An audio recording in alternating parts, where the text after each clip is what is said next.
Everybody, welcome in. Thank you guys so much for being here today. And I guess you'll notice the ones of you that are watching today, I'm kind of in the dark.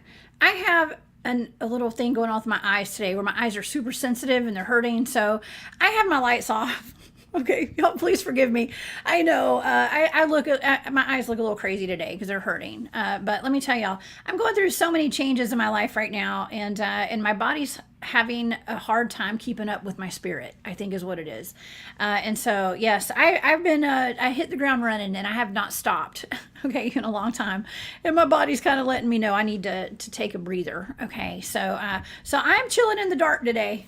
And I am just really excited to be here. I was not going to cancel this show today. I am so looking forward to talking with Travis Willier Moostoos today. And I have a very special co-host here with me today. I have Barry Littleton in the studio as well. So we're going to have a fantastic show. Once again, nothing's holding me back today.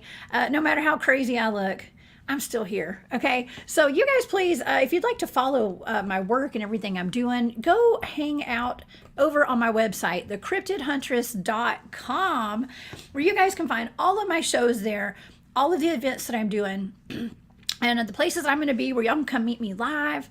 And I love meeting everybody in person. If you guys would like to support what I'm doing, you can join my Patreon, the Cryptid Huntress, over there on Patreon. And I also have a shop on Etsy. It's called War Woman Goods. You guys go check that out as well. I would love for you guys to have some of my Native American turquoise jewelry. Okay. Also, here are the events that I'm going to be speaking at down here on the ticker. May 19th through the 21st, I'll be at the Spaced Out Radio Fan Party in Las Vegas. And then May 22nd through the 25th, Barry Littleton and I actually will be at the Journey to Truth Conference in Grafton, Illinois. Okay, and then I just added a whole other conference to my list. I'm going to be speaking at the Paranormal Roundtable second annual Dogman Cryptid Conference. That's in Fort Worth, Texas, September the 1st through the 3rd. That is Labor Day weekend. And I really do hope you guys can come join me at that event. That's going to be fantastic. Some of the biggest names in Dogman and Bigfoot and stuff are going to be there. So y'all come see me. All right, enough about me today. And hey to everybody in the chat. You guys are the best. Okay, so I'm going to go ahead and bring up my co-host today. I have Barry Littleton in the chat. Not in the chat. Oh my God, in the studio, y'all. Hey, Barry. How are you today? Thank you for joining me. I'm good. Hello, Jessica. Thank you for having me. I do appreciate it. I think that there's an orchestration behind everything. We'll discuss that. It's very interesting. Absolutely. You know? There totally is. And you know, I know you've been pumping out videos lately of the Sasquatch-UFO connection and green men and all that kind of stuff. So I had to invite you to come join us today. So thank you for being my co-host. Oh, and I want to introduce Travis Willier Moostoos. I'm going to read this if I can see it. It's so dark in here. Travis Willier Moostoos is an actor, artist, and writer and starred in The Secret History of the Wild West and various other shows across many different platforms. Travis is a knowledge story holder of his Cree people in his area in northern Alberta, Canada, and is an active UFO paranormal investigator. He's here today. He's going to share some of his experiences with UFOs, Bigfoots, and ancient connections of Native America to the Star Nations and the universe beyond. We're going to be talking about... What tribe again? I'm sorry, I heard Cree. The area. Cree okay, right. Yes. Cool. Yes. Very cool. So perfect person for the discussion today. So please help me welcome to the show today, Travis. Well, Travis. Travis is here somewhere. He's coming back. There he is. Sorry, Travis. I thought you were there. I can't see. I'm sorry. I'm, I'm here now. Welcome to the show. Thank you guys so much for having me.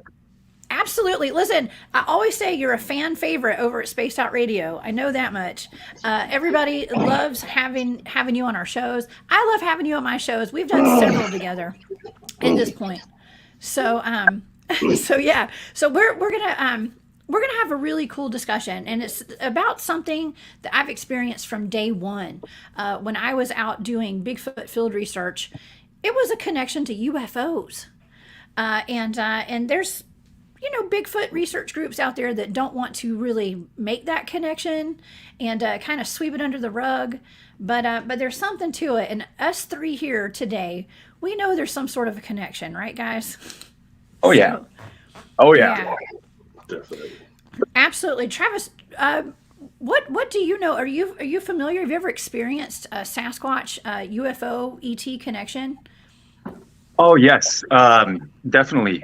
Connection with the stars and all the nature and everything. The Bigfoot, the Sasquatch was always seen like the same thing as the Star Nation. Like they were healers, protectors. Oftentimes guides. They were also there for our spiritual connection, enlightenment, and But they were same almost the same dimensional frequency as most of the ET out there, and.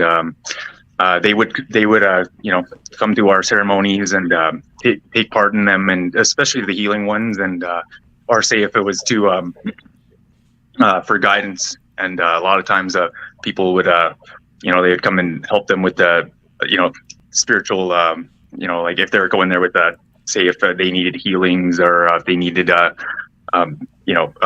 spiritual guide, or if they're finding their spiritual guides, Bigfoot would come in and be there with them. So a lot of times a lot of people are connected with them too, and that's a lot of times why they see a lot of them too as well. Wow. Well, Barry, what do you know about the UFO Sasquatch connection? It was very interesting and what really stood out to me is how you mentioned that they come to some of the ceremonies. Where I come from, the Midwest, it's a lot of Native American area there, and my city especially, well, used to be anyway, but I'd heard several times they described a cryptid I'd not heard of before. So I was in college, and it was the deer woman. Mm-hmm.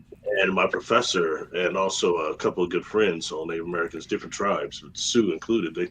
They said how in a city close to me, how they have this yearly ceremony, the dance, and that the deer women would come, and that they had a way of wearing these dresses and wrapping their hooves where you couldn't tell, and they dance with everybody, and then sometimes the hooves would get exposed and they jump away.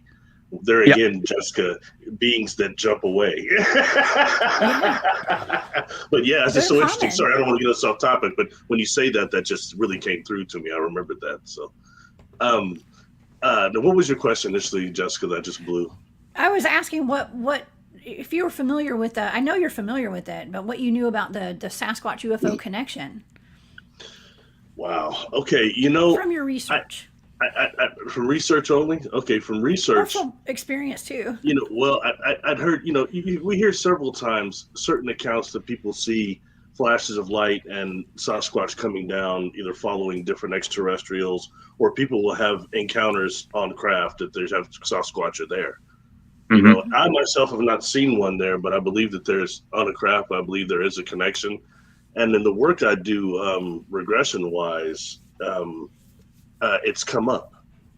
It's come up to a point of, like I mentioned, that I just recently did a couple of between lives regressions, and one of them. And what happens during those, a natural process, is that a guide will show up and take the person to a place that I call the place of translation and reconfiguration.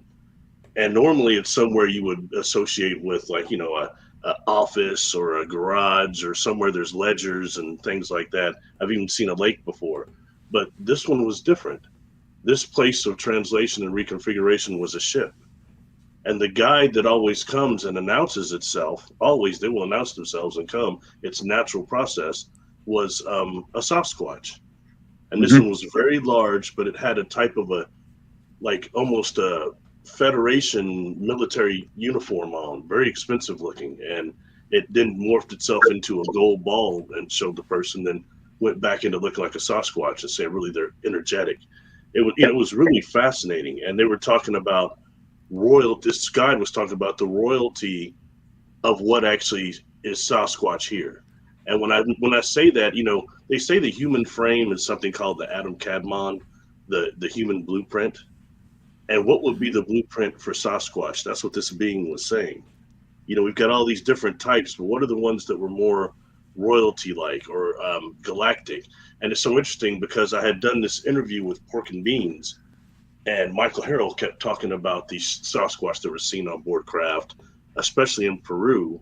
And then he started talking about others that were on a galactic type of level. And this place of configuration and this place of translation and reconfiguration was a craft that was looking at other universes. And then the soul gets integrated with the life lessons and then chooses which universe it was going to incarnate into. It was fascinating. And they don't look like what we always hear in bubble theory. Anyway, just so reason for that, I'm really interested. And the last one would be the connection between Sasquatch and trees, which got deeper in the last regression I had done than I thought it would with somebody. So I'll shut up now, but that's what I have a real interest in this, because this is not what we think, and it may be broad, but it's not the classifications we want it to be. Yeah. Wow. Yeah. What do you think about that, Travis? What Barry's talking about? There's a lot of cases of that, like where the orb, where the Bigfoots have come down in orb light ships and have, came down into like people's, I should say, star vision quests and come and given guidance and visions, like what Barry's talking about. People have seen, their life almost like their life's journey from these beings, along with star nation, star people, star beings, and there are some advanced ones. People talk about seeing them like with among ET civilizations and whatnot. When I was talking about with trees and whatnot, like when the Sasquatch is involved with the trees that are coming out of trees, and you see that. That's what I was going to ask you. And Wow. these beings, there's a lot of healing, like a lot of bone medicine in trees, and that's where they say that's where our bones are a gift from trees. And so like sometimes the Sasquatches are brought in for bones, like healing ceremonies, like bones, and they use a lot of their mud and whatnot, and they're really healing with their mud, and so and their breath, they're able to heal with breath and mud, and it's real wild. But these, like I said, the trees and their connection to them, it's almost like they have these portals within the forest that they're able to activate, and they could just go in through, and they could just they'll be in other places or other parts of our world.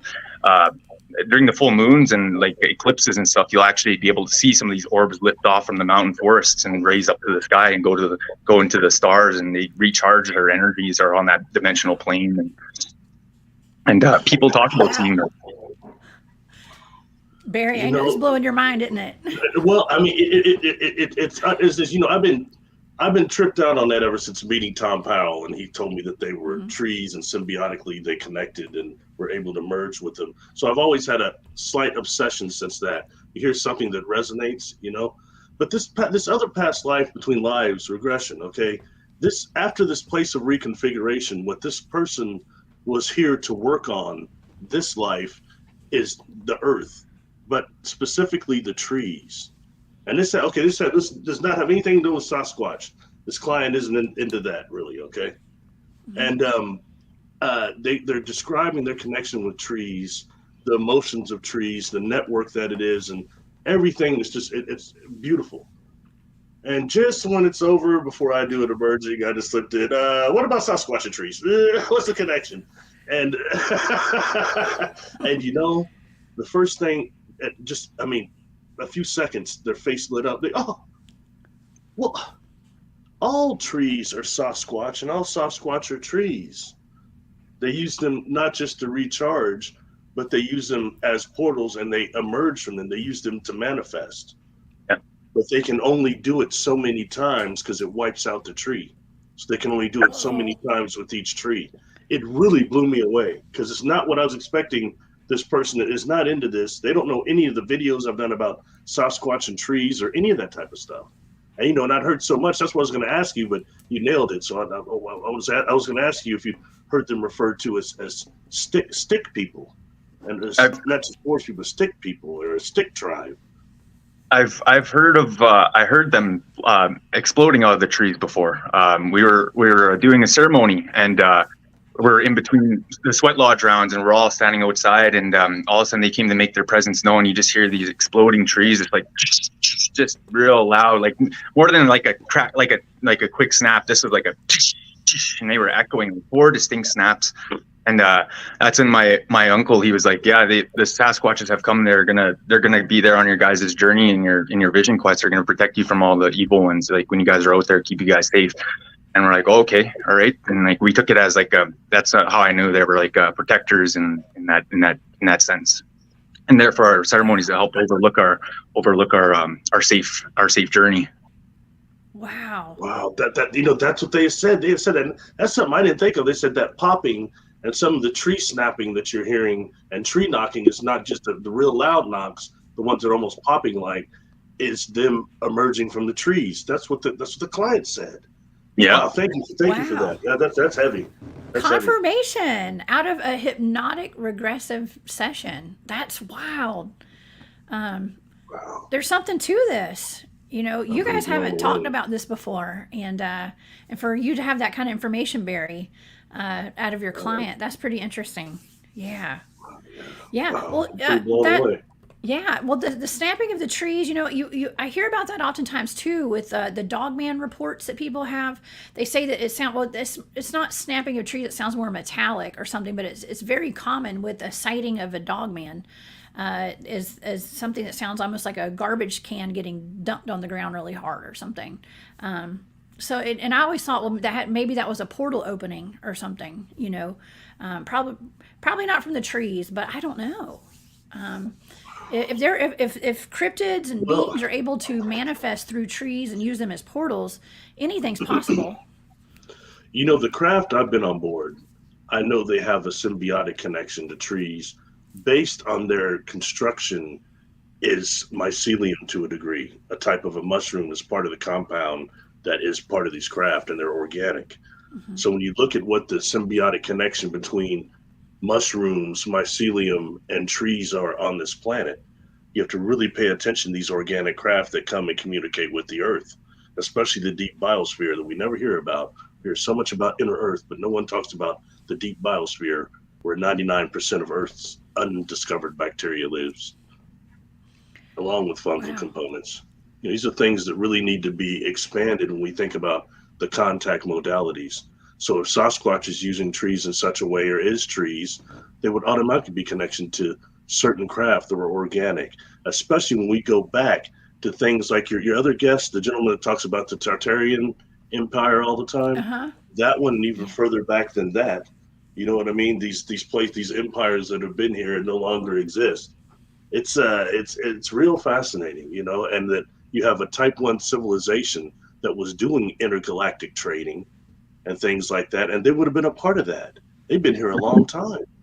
When somebody like Tom had said to me, he went to this place looking for, there's a certain tribe that they went to in Oregon that had a Sasquatch, 3 of them that were visiting, I guess, the reservation a lot. And it was an alpha male, female, and the daughter. And they said the alpha male was like 10 plus, and they want to get a look at him, 10 feet tall? 10 plus were the really big ones. And when they get there, the tribe said they hadn't seen the male in a while. And the gentleman that hung out with Tom is a mind speak person, goes to some special rock and gets mind speak from Sasquatch, communicated with the female, and she said, oh, they took her husband. The green ones took him to do work, and they don't like the green ones very much because they put him to work. But when they get done, he'll be back. And I kind of looked at Tom. I said, well, who in the HE double hockey sticks are the green ones? And he says, David Paulettes wouldn't say it publicly, but he would tell you it's the reptilians. And since then, I've seen Paulettes on certain of his interviews or in his Bigfoot Connection series. He's mentioned Tom Powell, so I know they are good friends. Put his book up there. So, it's just interesting, just food for thought. If you think about what could it be that could actually enslave a being as powerful as Sasquatch, it would have to be some type of a huge reptilian, maybe with the aid of technology. It's very fascinating food for thought, if nothing else. I don't know the whole story, but it's stuff for us to think about. Yeah. And ponder. Travis, are you familiar with that? With reptilians? Working with the reptilians and Bigfoots. No, I've only heard of I've heard stories of like Bigfoot fighting a lot of these underground giant spiders and stuff, and I've heard of a few things like that. But with the reptilians and whatnot, a lot of times some of the green ones weren't seen as nefarious beings, but not as bad as the other the white ones, right? Like we're always at war with the white ones, the white black robed ones, and but yeah, no, I've yet to hear them being captured about indimensionally like that, but because being such dimensional beings, I never heard of them ever being captured. But it's like you said, it's vast universe out there, and they could be if they are a problem for them out there in that area, then that could be possible too, because there are a lot more civilizations underground down south than there are up north. Like I said, there was a lot of wars out here that kind of drove them away. But yeah, like in earlier time, but now with that being heard though, they're having problems with them and going off with them, but they are brought back and whatnot. It only leads me to believe that maybe it's like some sort of they're helping out in some sort of way with a galactic issue or some sort of a universal issue in that sense. Wow, interesting. Well, my team has actually experienced and we do remote viewing, and Travis, I know you're a remote viewer as well. And we did have an experience where I didn't talk about this for a long time, and then one of my teammates came on my show, Craig, and he mentioned it, so I feel like I'm free to talk about it a little bit now. But we had an experience where we were a couple of the guys on my team had remote viewed an incident in the woods, and there were Sasquatches that were working in conjunction with the ETs, and they were actually they had a stump. There was it looked like some kind of electrical device. It was some kind of device that looked like a tree stump that had been placed in the middle of the woods, and it had buttons and stuff on it. And the Sasquatch had to go to this box every so often and hit a button on it for the ETs so that they could, and that was when they could go eat. Okay, so it's like they had to go hit a button and then go eat. It was almost like a weird experiment or some kind of program they were doing. It was really odd, and and it's not something. I mean, you can understand why I didn't talk publicly about that because it's weird. But it was something that we looked into. Hey Jessica, now knowing what you know about the different types, do you happen to know what type of Sasquatch this was that was doing this? Yeah. Well, it was a very primitive type of Sasquatch. It was one that was just hungry and looking for food. Okay, and I describe it usually as just primitive. It was not like a wild man. It was I want to say like a patty type, like that type kind of. But I can't say what kind of intelligence it had, other than it just was looking for food. The type without the paranormal abilities, like a type 2, the chimpanzee type, maybe. Yes. Gotcha. Wow. Yeah. See, there's a lot of light technology that a lot of people don't know about. See, the ET sometimes will give beings on this earth light technology, and a lot of these technologies are open through light or portals of light. A few times there's been tribes that were given crystals that were activated through light ceremonies. And I wouldn't be surprised to see the ETs giving Sasquatch some of this light technology through the plants, because there are dimensions of these plants that people can access. Whole levels of worlds and that exist within all the plants and animals, and so I'm just guessing that this Sasquatch is tapping into this light technology that the ETs passed on to him through this stump, and he's able to access some sort of library of information with that tree stump. Wow. So. It's so interesting how the trees are in the plant life. They're so involved with Sasquatch and the UFO alien phenomenon. All of it. It's all connected.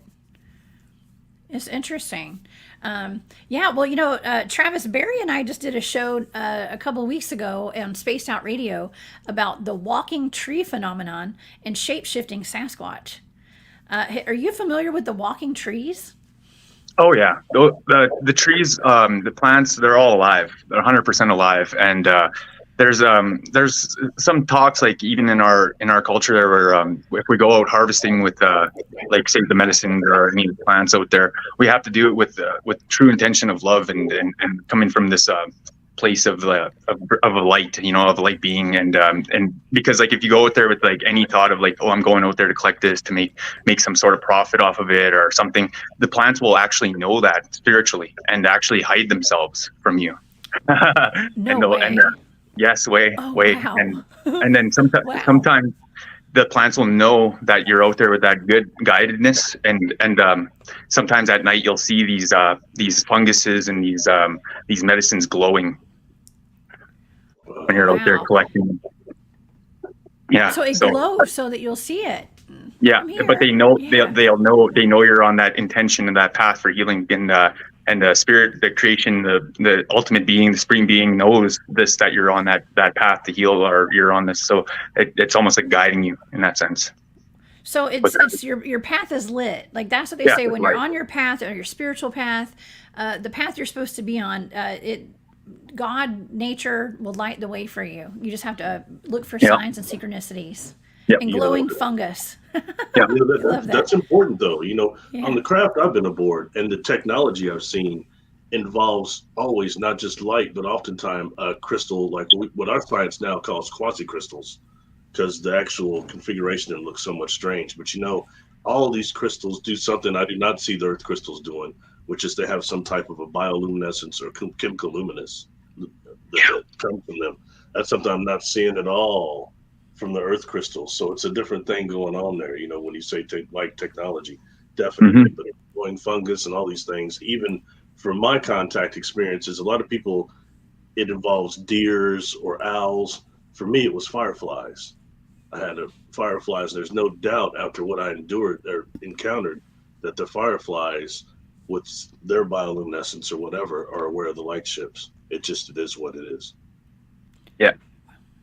Yeah, Wow. these the technologies in light, it's like the crystalline structures within the crystals, right? It's just like little wires in our technology, so when the light just goes through, it's just like activating it up, powering it up, and and just the ceremonies or whatever, some people see the visions in them, they'll get that connection, telepathic connections and whatnot. It's like I said, it's like seeing through light and the vibration of light, right? And accessing those, and Wow. a lot of times it's through vibrations and like I said, through the ceremony and dance and whatnot, right? So Yeah, one thing that always sticks out when I go to the meadow, where we work on we call it the Meadow Project, and it's part of our research out in the field.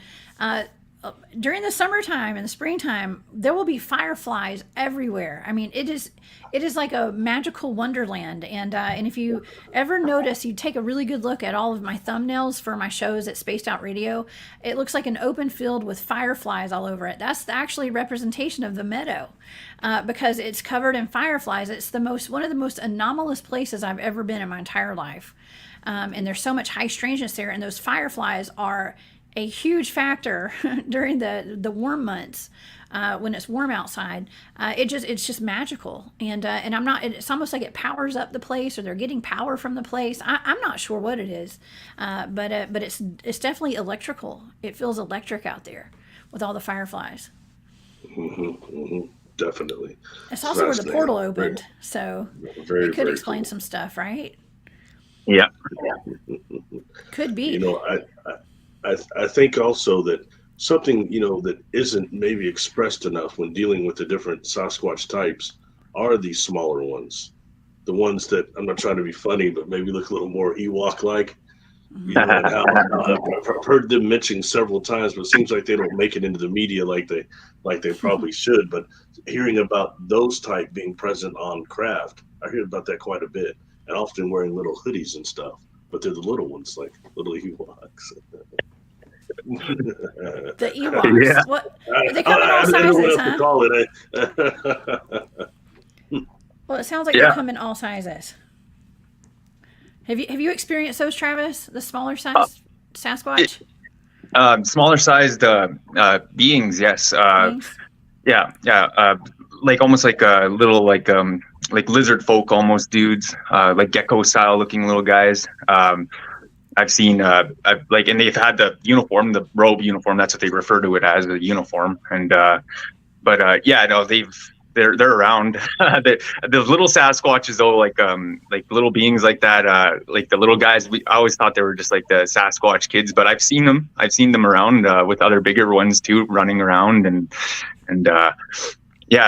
that's what I always took it as. But if there's smaller ones out there too, like I've yet to probably see them. So like that's but it wouldn't surprise me if there was smaller ones out there that were going around there and on the ships and whatnot. It's for me that's a total possibility with that, because there's just so many different species of the Bigfoots, and from advanced to just like I said, living in amongst the nomadic tribes and in the trees and on our earth, right? And in spirit form too, right? Like they're on that dimensional level and entering into our ceremonies through light and light paths and so it's like to me that sounds like a total it's total possibility that these little guys are on there running around and whatnot. But it's very interesting. That's good. I like to hear that. Hey, Travis, how about what about the little people in general? Did you try to have negative things about them? Like I had a friend, Travis. He's no longer with us. He passed. But the first time I'd heard about it is in early 2000 probably, and he had come in and said that he actually encountered a little person in the mountains of Oklahoma. And I said, well, first of all, what happened? He says, well, first he got in trouble because they're never supposed to talk to the little people because they're still children. And he said, so what do they look like? And he says, well, they're about knee high. And he looks at me, he said, Barry, they had on not just older Native American garb, but they had on war paint. He considered they had on war paint. And I said, really? And then, since then, I encountered also somebody used to mine crystals. And she had said when she was a child, she saw some little children when she was kind of a little far on the trail. And she said, I wouldn't go with them. They were trying to get me to go off the trail, and I would have got lost. So I was wondering what your tribe says or what you know about the little people. All right, Mimicsui, the little people. So there's a bunch of these little forms running around. There's some that are real small. They're like almost like an inch high, a couple inches high. They live in root systems of the trees, and they're almost like Sasquatch are able to portal in and out of them and stuff. And like you said, they're dressed in like old school, almost like Native American garb, but they're almost like more fuller leather outfits, and they actually have like little camouflaging hay sticking out of their little hoods and stuff, and they do have war paint and paint on, and some of them, there are some that are river folk. Some live along the rivers, and these they'll bend over trees and make little almost like little bent tree mansions, and they'll actually live in there. And we're told never to go mess with those houses or take anything from them, because they're going to come and take everything or things from you or cause you make trouble in your life until they get that item back. And then I've also heard stories on my reservation where this actually happened to my cousin, and he said that their goat went missing, their goat went missing, and it was a brand new goat. So they went looking around. There was no blood marks. There was no there was no wolves or coyotes that could have took it out. So his thought was it was the little people. So he took some offerings and made it to the little people and left it out there. And the next day, that goat was back in that pen in there. Yeah. No way. Yeah. So he was, he said that was the case. And my mushroom, he was always on good terms with these little people and little folk in the trees. And he'd often go out there and make offerings to them from some of his hunts, like, because he would come back home with like probably about four moose at the time to feed his family of 13. And he'd leave some of that moose there for them to have as a feast, and they'd often take that offering and make their little ceremonies and happen and whatnot out there in the woods and but yeah, so like there's a few variations. There's even a story where there's like, this is like an ancient story though, and the tribe was hunting, and the little people came from the moon, and they took all the food from the tribe, and they went back up to the moon, and all the people woke up and they were sad, and so little people up there seeing the anguish of the people down below, and the one of the leaders of the moon people, little people, was like, well, let's help these beings out, like let's give it back. So they felt bad, and they ended up turning on the moon for a full moon light, so the hunters are able to hunt all night and replenish all their stock and to feed the tribe again and whatnot. But that's just like one of those tales. Like, they are tricky. They do play those kind of little games like that, and my experiences with them though, like my personal experience with them was I was sleeping out in my ceremony, and all of a sudden like it was nighttime, and like because we're out there for days and nights sometimes, right? And all of a sudden the little people come in, they come in, like they came in like a little orb form. Like they were inside the little hut I was in, and when I woke up, I could just hear them scurrying through the trees, running and laughing, like waving. I just kind of I just looked, and I could just hear all these little guys running and laughing in the trees, just, like they were just there, coming to see me or bug me. But yeah, no. So they do exist, and they are they are on higher levels. Some of them are on higher frequencies, and to reach that is like to be at a very connected state with the earth, and like I said, the ceremonies and the stars, and all of it is all it's all connected. And when you're in that connection and fully aware, like you see all these, these little guys and these different beings, and so like for me to connect with them in that mode was a really good sign and a good experience for the nature spirits and connection of that time. Wow. Okay, just one more question, because I know I've got a topic. I will take total heat for that. Another thing, not at all. Sprites. Shoot. Are you familiar with Sprites? Do you have any stories about Sprites? Sprites. I might have heard of it in a different way. Like maybe if you could just describe to me a little bit of what they are. Like, is it like kind of like fairies, right? Well, yeah. Okay. When I experienced, they looked similar to like lightning bugs, but they couldn't have been, because the bioluminescence on them would have been like that thick, and they went into this tree. But it's hard to see them beyond their bioluminescence. But it was a type of bioluminescence that didn't flicker like all the other fireflies have green luminescence. This was more blue, and it stayed on until they went in this tree. And I talked to a couple of my friends, Gail and others. They said, well, Barry, those are Sprites. Yeah. And I'm not super familiar with the different tribes, what they say about Sprites, but I was just wanting to know, does that make any sense to you, what I just described? Or yeah. A lot of times, like when we see those in the woods or in the forest like that, my uncle always said it was the spirits were trying to give a sign to for there's supposed to be a ceremony there, or there's supposed to be a journey taken there in my culture, that's what we take it as, right? And sometimes people would go there and they'd actually set up their vision quest there, if they were the only ones to see that the bug there, the fire, the elements light up like that for that area, then that's a definite sign for that, right? So people would take upon that journey there if that was the case, right? But if it was like seeing like a bunch of them or abundance of them, it would be taken as different. It would really depend on like what was going on in the situation. To further go on that for any further, right? But yeah, it's definitely something. It's definitely a message. That's how I take it, as a message of some sort, connection. You have to these elements or these beings. Consider them more insect-like, or maybe fairy-like, or Yeah. There's these dimensionals that are insectoid or insectoid type, like beetle, not beetle, sorry, more like I've seen grasshopper types, and I call them dimensional hoppers. Yeah, and those guys they'll just hop in and out of, like, they live on our Earth, sorry, it's like their own Earth, but they're like the main species on that Earth. Like, they have their own grasshopper civilization. Like, I was laughing because I was seeing some of them in like construction uniforms and like walking with suits and ties and listening to grasshopper radio, and like these it's just like our reality, but they were like in their world, but they were coming. He was like, reality. Yeah, but he was able to hop over, and like, yeah, it was like a very very interesting dude.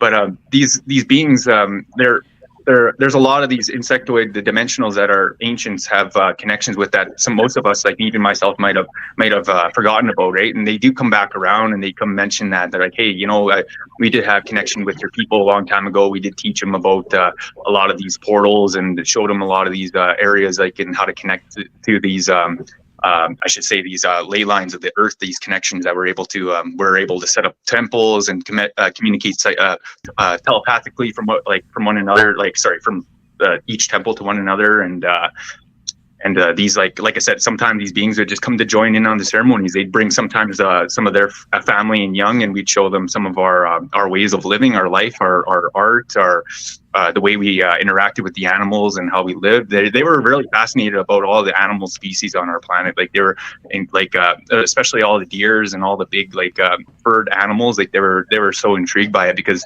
they come from, right, and it's just like almost like insectoid, 100%.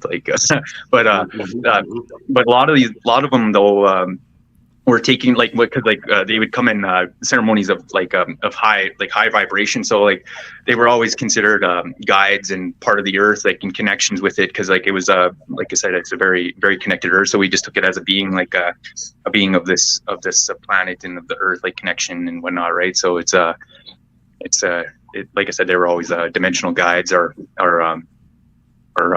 beings of protection of some sort.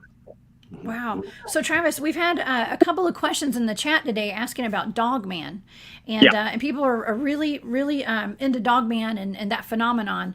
It's such an anomaly, really. And do you believe that there's a connection with Dogman and some of these entities, or do you believe, this is a separate question, do you believe that they're interdimensional as well, the Dogman?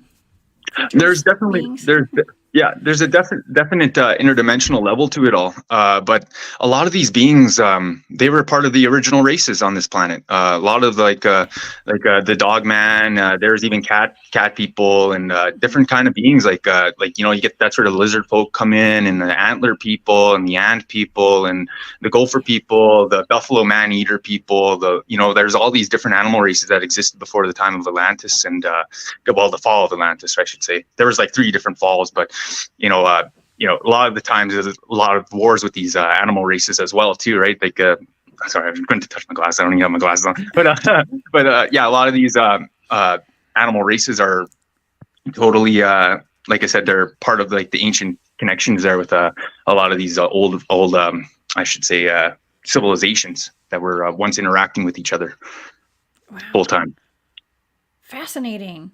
Yeah, I didn't know for sure. Like, I've remote viewed like some Dogman, particular Dogman stories that people have told me over the past couple of years, and it's been kind of a mixed bag. Like, sometimes my data will say that the ones I'm looking at are ancient beings, they've been here forever, and other times it's almost like they're ETs or something from another planet. They're not from here. Sometimes they're actually lab made by agencies too.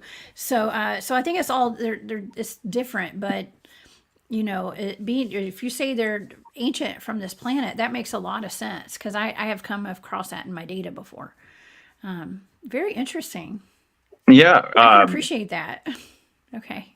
Yeah, it's been like there's been a lot of connections with that, like especially like inner Earth and stuff. A lot of beings weren't allowed to exit out of the inner Earth dimensions just because of the catastrophes that happened in Atlantis. So there's a lot of tales to that too.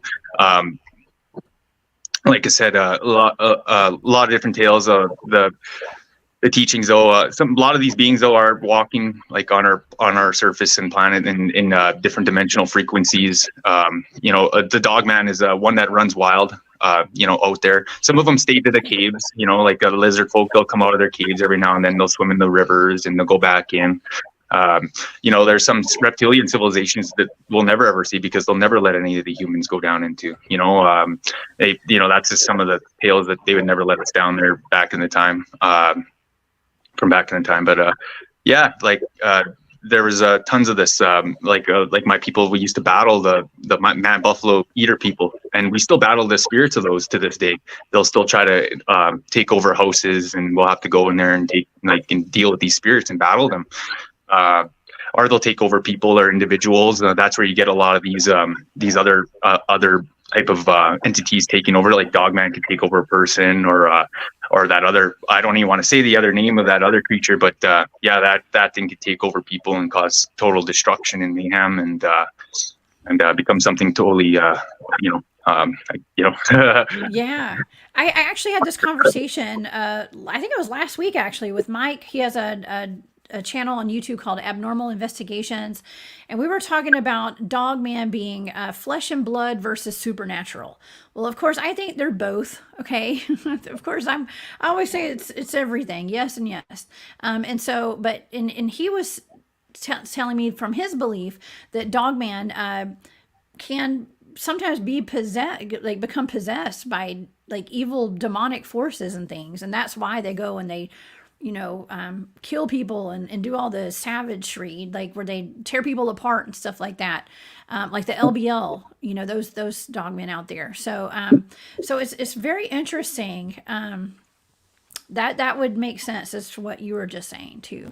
But he takes more of a biblical stance on the phenomenon, which a lot of people do. So it's interesting to hear all the sides of it. I love this. Yeah.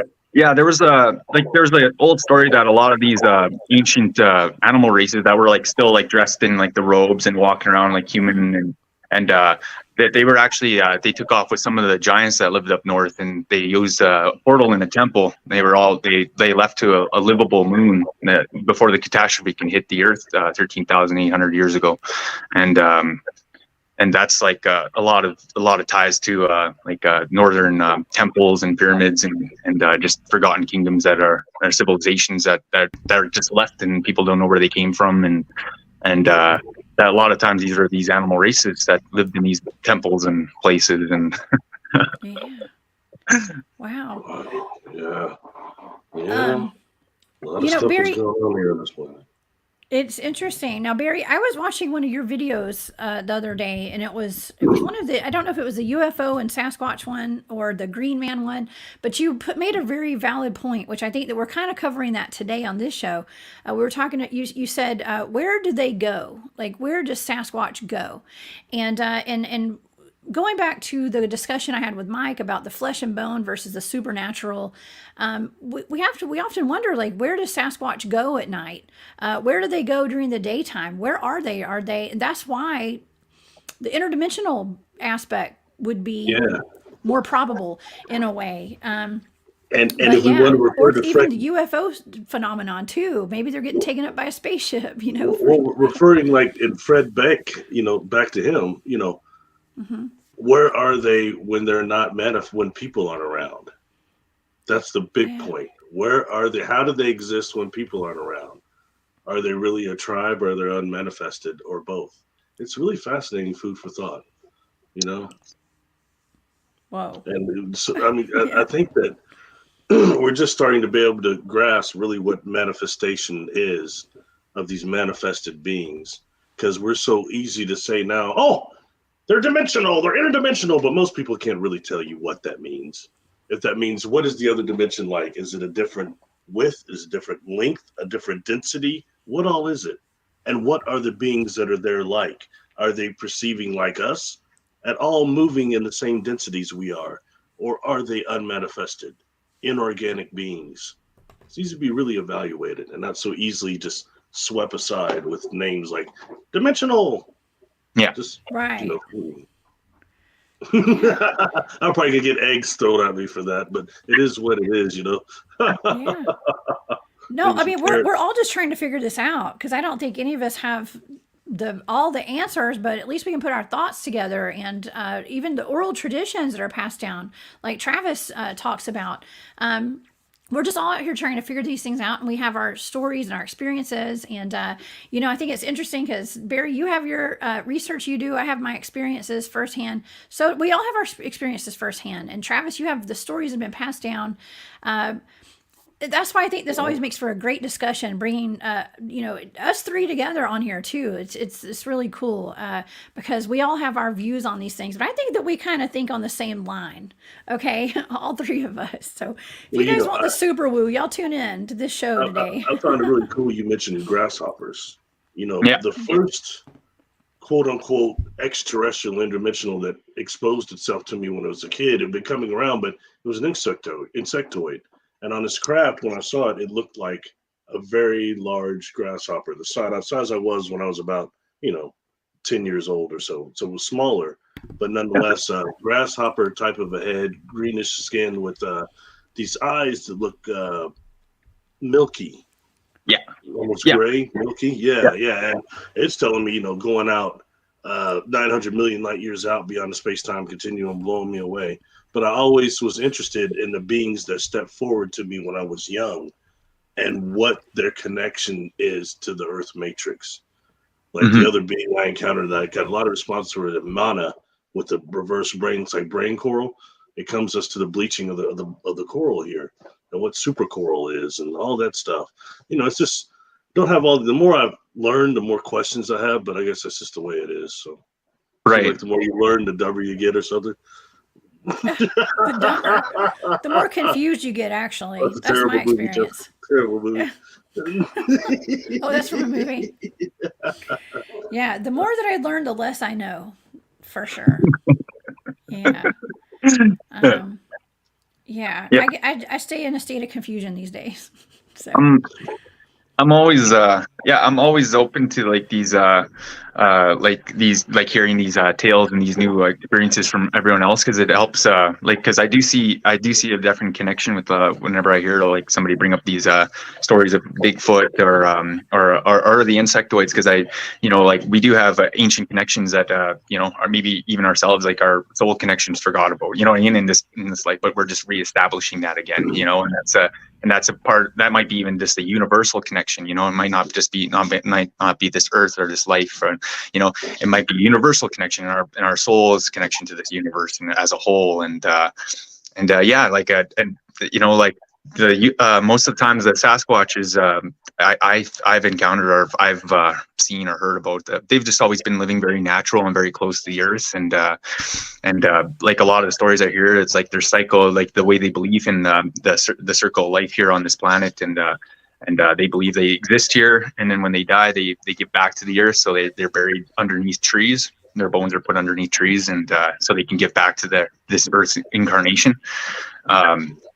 So they go back into their spirit world and that life code, and and where they make that connection is a whole another story, another belief, and because like like in my path, my journey, like it's like one of those things, like when I make the cross, I have to go on another quest itself, so it's like life doesn't just stop here, like it keeps going on, and it's like it's just continuous kind of deal.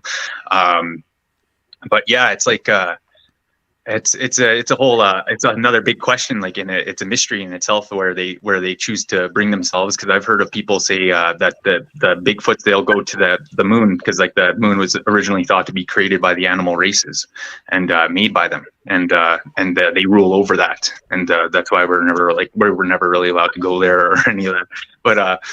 But so there's like all these little tad bits that kind of like give a little bit of an idea, but to truly know or go to the Bigfoot dimension or wherever they're from would be another experience in itself, totally. You think maybe, Travis, there's an inner earth connection with them? Maybe they go to the inner earth? Inner Earth, there's so many different portals in Inner Earth. Yeah, definitely. There's definitely Inner Earth connection, just like all the root systems and all the water that runs through this Earth. It plays like a connective, like the wiring connective for this this organism of Earth. Like, you know, it's this technology that Earth is, and it all connects. And these portals are open down there. And yeah, a lot of the Bigfoots, they do connect with the Inner Earth, and they have been known, like I said, to guard these areas, like say portal areas or any of these like ancient connections. Like they'll keep them safe, and or people away from them that are meant to be there and stuff, and or they'll bring people there that are meant to be there. You know, and so yeah, there is definitely connection there with that. Kind of like Solomon's Mines. Hear about the Sasquatch that's supposed to guard that, supposedly, right? Yeah. Wow. That's fascinating. Well, Travis, I have a question, because one of the last times I was out in the field doing some research, you know, I mean, I see orbs all the time when we're out in the woods. And one of the last times I was out there, I watched an orange ball of light go through the trees, and then something manifested right where that light had been, and it huffed and it growled at me like a hoof, like really loud. And I knew that it was a Sasquatch. I knew it, because it's where we have a lot of activity out there. It definitely wasn't a bear. We did go look. There was no bear out there. Now, some say that Sasquatch can form out of orbs, or they manifest out of orbs. Are you familiar with that? And what are your thoughts on that? Yes. Yeah. They do manage to make some sort of they do have this ability to create this energy that allows them to traverse through dimensions and time and reality. They have been, like I said, known to enter in through our ceremonies through that means. And like you said, you will hear visible, you will hear audible, like you know, breathing or stomps or claps and things like that, or like, because like even buffaloes have been known to come through those light passage, like in spirit form too, and breathe on people, or even eagles can fly in and stuff like that. And like I've had ET cross through this like light path as well too in the ceremonies, and fly around the ceremony and whatnot, and heal people and take orb form and whatnot. But this capability of transforming to orbs is a very high like vibrational frequency that they're able just to tap into, because they're so connected with this earth and vibration. And that's a big part about it, right? Is being connected with that natural flow of earth and the vibration of that high frequency. Wow. That's fascinating. Well, I mean, and there's so many different types of orbs too. I mean, Barry and I have seen a video of orbs that look metallic that morphed into aliens, ETs, and ran around in circles, and then turned back into orbs and shot off into the sky. So there's so many different types of orbs and things. You can't just label them all. I can't label like all orbs in one thing, you know. Yeah. But I know, and they're all different colors and all. And I guess that depends on like what that orb is holding, what kind of energy it is. And I mean, I don't know what I'm talking about. But a couple of things. You've got the ones that can be condensed, beings that condense their biofield, their aura, into an orb like that for interstellar galactic travel. Yeah. And you've also got others that are coming from the other sides through these portals, and they're all trying to squeeze through at once. You know, thousands of beings trying to put themselves through. Like I said on the other show, like us three trying to put our head through a ketchup bottle. And we actually, the ones that do force themselves through, emerge in this dimension in orb form, collective consciousness, which is fascinating, because there's some sort of a boundary between the dimensions that does that, or not dimensions, or between where they are and here, we'll call it that, the other side of the portal. I think that's fascinating food for thought, you know? Yeah. Yeah. I mean, that's the one constant that we always have. It's almost always we have orbs when we're out in the woods. And even in my home, you guys know the story about the orbs in my house. So, you know, and orbs are something you hear about with ghost hunters and Bigfooters and people that are out looking for UFOs. Orbs are a constant in all this research. So, yeah. And, you know, what a perfect way, you know, saying that, you know, something like one of the whistleblowers had told me that they saw one of these huge reptilians being sucked up into an orb the size of this. And that's those are their crafts. So, when you're dealing with the dimensional thing or the universal thing, it's all bets are off the table. That's right. And you know what? Amy just reminded me. I've been on live shows before. Barry, when I did a show with you, there was an orb that floated in front of my face and right in front of the camera. So we have lots of orbs around us. Sometimes it's the only way to enter into some of these light temples that exist within the nature, right? You'll be looking at a mountain, but then dimensionally or on the light frequency, there's a huge temple there, and it's the only way you can get in. Oh, wow. Yeah. Interesting. Yeah. Or even in the ground. Okay. Todd in the chat is wondering, can these orbs and their contents be dangerous? What do y'all think? Like I haven't had a bad experience with any of the orbs, in that sense. No, I don't. It exists in light, the frequency of light orbs. So I'm not one to say that they're bad or anything like that.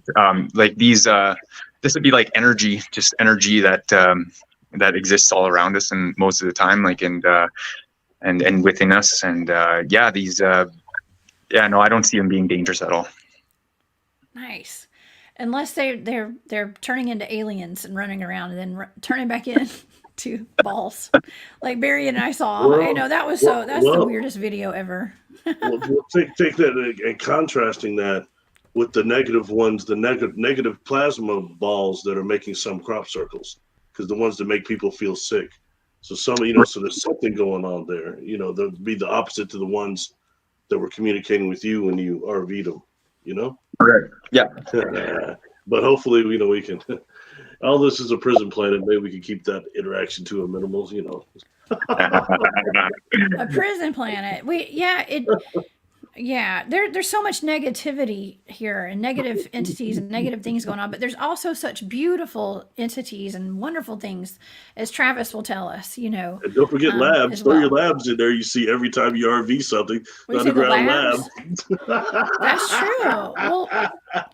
Well, I think it's just the nature. It's the nature of the targets that I'm looking into, because a lot of the things I'm looking into are cryptids, like Dogman, for instance. I get a lot of requests for Dogman targets and things that are, let's just say things that I stumble upon, these underground labs and things. And for whatever reason, it's meant for me to expose this stuff. I don't go looking for it. Okay, not at all. But we do have factions and agencies that are creating a lot of negativity and a lot of negative energy, keeping us all living in fear and fear-based mentalities, and unleashing these lab-made chimeras and Dogman or whatever. They're making abomination.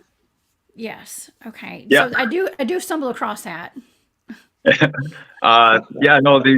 These orbs of light, I've only seen them become a danger to the dark ones. Like I've seen other entities just totally blast other dark entities with these orbs before, like bioluminescent fish beings that just were able just to shoot these like blasts of orbs, like light energy, just and distinguish, just dispatch all the evil away, and or even just light ships in general, like they're able to do these blasts too, and so like the orbs in that sense might be dangerous to the dark ones in that sense, but like I haven't experienced like I said, when I see the orbs, most of the time, like in the forest, they're like the spirits of trees and the spirits of like other entities, and it's usually it's in a good sign or a good sense, like in a higher vibration like that. So I gotta interrupt, bro. You gotta go back on that, man. More about, you said these were aquatics. They were using orb for as defense. More, please, if you don't mind. Can you describe that a little bit more? That's heavy.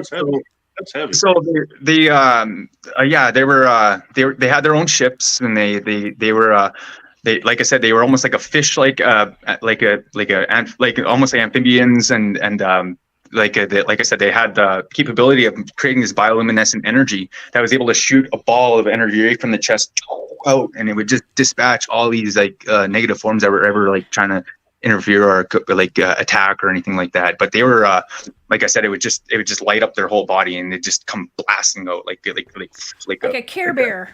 Care Bear flame. But it was it was like kind of like right out of their whole like body, like a wow energy like blast, like it, yeah.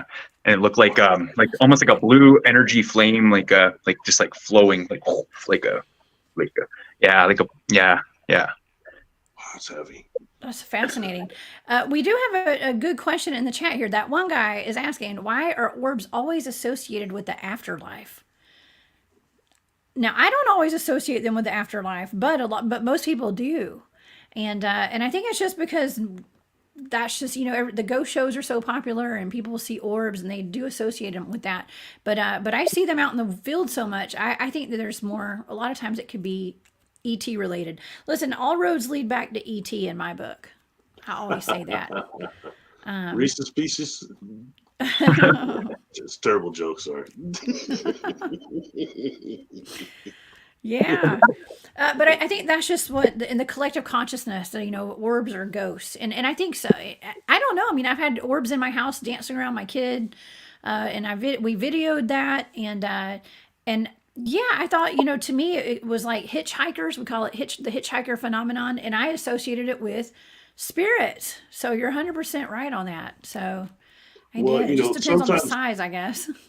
Not earthbound spirits, but those that have crossed over and then will sometimes come back and help or have work here, they will appear as orbs too. Like, no offense, but Jessica, that day we were doing that show, I think that was your sibling. Personally, that's what I felt. Oh yeah, my brother passed away in a car accident back in 2006. And yeah, he's around me. Well, I've had a lot of people pass away around me though. My best friends, a lot of my family, and it could be my brother, but there's been, I have a lot of, I call them my goon squad on the other side. Okay. I have a lot of people that really do protect me on the other side, their souls. So that's what my team likes to be called, as a squad. It's funny you say that. Squad. Yeah, my goon squad. They told me that. Yeah, a little bit of humor with and I need them. Squad. That's cool. Very cool. Yeah. I guess you say your ghoul squad. Maybe I shouldn't say goon squad. What an interesting comment. Bioluminescence can be an explanation for glowing eyes in some cryptids. Possibly, but would that be for the ones that would be like the Bigfoot with the self-illuminating eyes? I've heard so often how those are the ones you are to avoid. The Sasquatch with the self-illuminating red eyes. Ooh. And, and there's something that is decisively just in your core that scares you, does it not? When you think about it being with it's the very red interesting. Eyes. Because some people associate that with being demonic. And so from a biblical stance, that's bad. Stay away. But, in my experience, Bigfoots, their eyes glow in different colors. Sometimes they're green or blue, red, orange, yellow. Do you mean like eye shine, or I mean like self-illumination, or just or whatever? Yeah. Oh, gotcha. Like glowing on their own. Yeah. They like self-illuminate, I guess is what you call it. Yeah. It's interesting. Yeah. But it's the red ones we hear to stay away from, right? Those are the bad ones. But yeah, yellow ones. Maybe they just have an eye infection or something. I don't know. I'm just saying. I'm just kidding. That was a joke. Travis will get it. Okay. Yeah. No, that's funny. Why are we talking about red eyes right now? Is there? Just kidding. Y'all are wondering why I'm in the dark. I'm having trouble seeing today. My eyes are hurting. So that's the inside joke. So you go ahead, Travis. Sorry. I was just going to say that yellow eyes too can sometimes be threatening. I could say spirit as well. Like a lot of the man buffalo eater people's eyes glow yellow, so that's definitely an indication of that one there too. So yeah, you're right. They could be. Usually they are indication of negative force or entity. So second time you said that, man buffalo eaters. Yeah, man buffalo eater people. So these are like they were like a race of like half humanoid buffalo people, and these guys.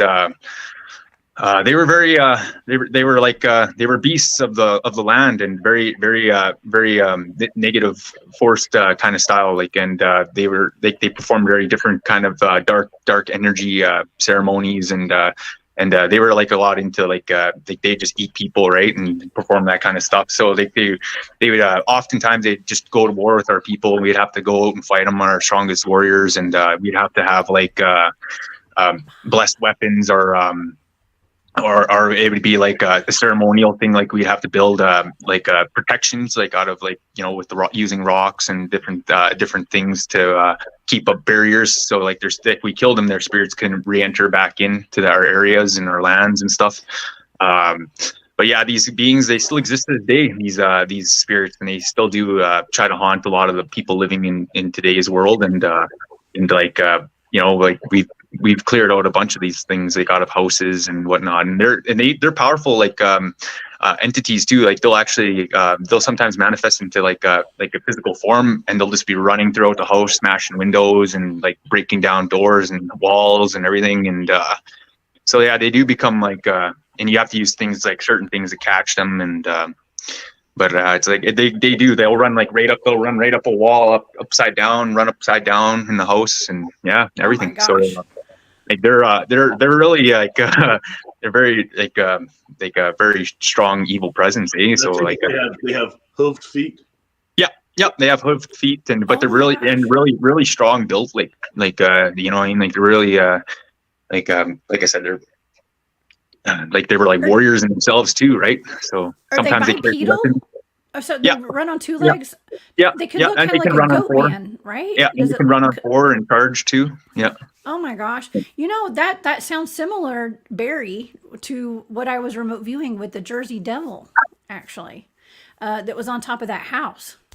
Whoa, we might have just made a connection. And then that all connects to Pan too, doesn't it? To Pan, that's right.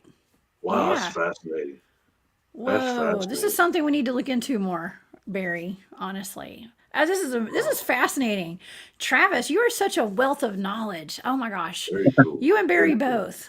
This is just fascinating. I'm here learning because this is fascinating. I'm learning too. Well, Yeah, and the things that you're saying, Travis, are really connecting the dots for some of the things that I've remote viewed and Barry's had me look into even. It's helping to kind of mesh the information. So all these interesting cryptids, you guys. Somebody said it sounds like a minotaur. They're correct on that. Yeah, it does. Yeah. Wow. Fascinating. It does. And and they Bob, lived in I see tribes. Bob in the They chat. lived in tribes. Those things lived in tribes. Like they had their own little, like they had like their own living and everything. It's wild. Yeah. Wow. Yeah. Wow. Well, what happened to them?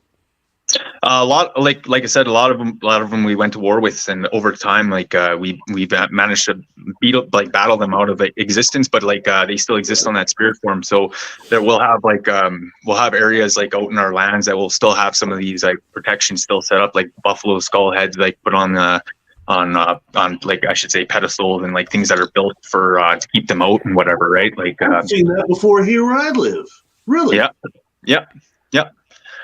Wow. And those things are to keep them out from coming back in, like because like we totally like we won that war and beat them out, but it's just like they still try to manifest through sometimes, and they'll do whatever they can, right, to try to make it back in. But yeah, we were successful in that years ago. Boy, that's heavy. Hi, Kira. Man, Yeah. thank you for Kira. that. Well, that's heavy. That's what I'm not saying a lot. I mean, I'm just thinking, man, that's pretty heavy. Yeah. Wow. Hey, we're learning. I got a new wrinkle on my brain today.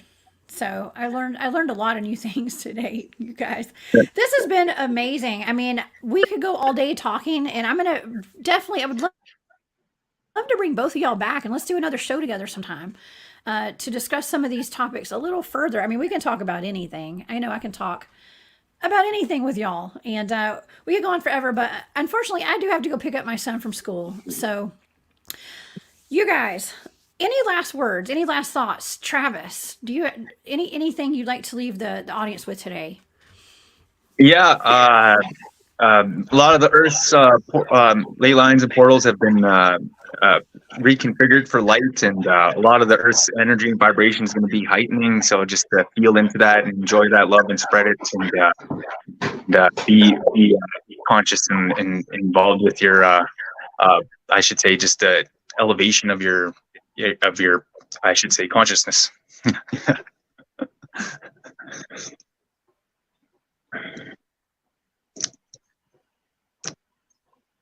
Oh, think is she muted? Are you muted? Oh, I was muted. Sorry. My dryer started beeping over there. Sorry. Yeah, no, and that's what we're here for. It's to elevate the consciousness of the planet and everybody watching these shows, and to take this information and the thoughts that we all have on it, and to go each one teach one, spread the knowledge. And yeah, and this can really help a lot of people that watch my shows are fellow researchers, and this kind of stuff can just help to kind of open everybody's minds and have you look at things differently from the perception, like perceive things a little differently, or just to look at things from another angle. You know what I'm saying? So so I think that's what we're doing with all of this. I know but like I said, the more I'm learning, the less I know now. So it just makes things a little more confusing every time I learn something like this today. But yeah, Barry, do you have any last words for today? I enjoy this because, I enjoy interacting with other cultures, other races, and hearing, what are their legends, myths, realities, spiritual practices. There's nothing better than that. And that's what brings us into becoming a type 1 civilization and going forward, And then, the cooler thing, I normally like to do it through food is a good way to do it, to learn these things. How we all share food. Yeah. Oh, yeah. It's a good way to That's have right. cultural exchanges is through food. It's great. But Nothing wrong with anyway, that. so I love food. I appreciate the information he brought, because some things I've not heard. I have some things to look up here, and it's really cool in making this tapestry of understanding that we're trying to do, because it's very difficult, and there's no authority on any of this stuff. There's no book on any of this stuff, really guidelines. So it's I think that's what's happening right now. You know what I mean? I know. Maybe, I know what you mean. Maybe no more prison planet. Maybe not the extinguish of humanity. That's what I'm hoping. Well, we're on this prison planet for a reason, okay? We're here for whatever that reason is. I'm not exactly sure, but we're here and we're spreading some love and light and some knowledge, and I think I'm better off because you guys are here today, and I'm learning. And I want to thank both of y'all from the bottom of my heart for being here today and for being my friends. Okay, you guys are the best. Where can everybody find you guys? Travis, do you have a website, or do you have somewhere where you sell your artwork? Just on Facebook, you can find me under Travis Willier, actor, writer, painter. It's just a page. I share a lot of just my art on there. You can find me there. Or reach out to me on Facebook. Really, right now at this time, that's all I've had going so far. Okay, awesome, Barry. Where can people find you and your amazing YouTube channel? I got nothing, man. No, I'm You just got kidding. nothing? That's You got just something. YouTube. YouTube under Barry Littleton, and I'm on Patreon under Barry Littleton, Facebook under Barry Littleton. Website's barrylittleton.com, but YouTube's probably better. Awesome. Okay. Well, and you guys, everybody, please come join me tomorrow night, 8 p.m. I'm going to have another show live here at the Cryptid Huntress on YouTube and Facebook Live. And also join me this weekend at Spaced Out Radio, 10 p.m. I have some fantastic guests coming on. I have, we're actually saying the word Squatch at Spaced Out Radio now. So I have Tree from Squatch Me Now coming on the show Sunday, and oh my gosh, I just booked somebody for Saturday night. I can't remember. I've been booking in advance now. I started doing that, and now I can't remember who my guest is for Saturday. I'm so sorry, but we're gonna have a great show, and I hope you guys will join me. Travis, Barry, thank y'all again so much. So I want to thank everybody in the chat. Thank you to my moderators. Yeah, thanks to everybody that was here today, and you guys, please come back and see me. We will see you guys next time. I'll see y'all tomorrow. Bye. Thank you.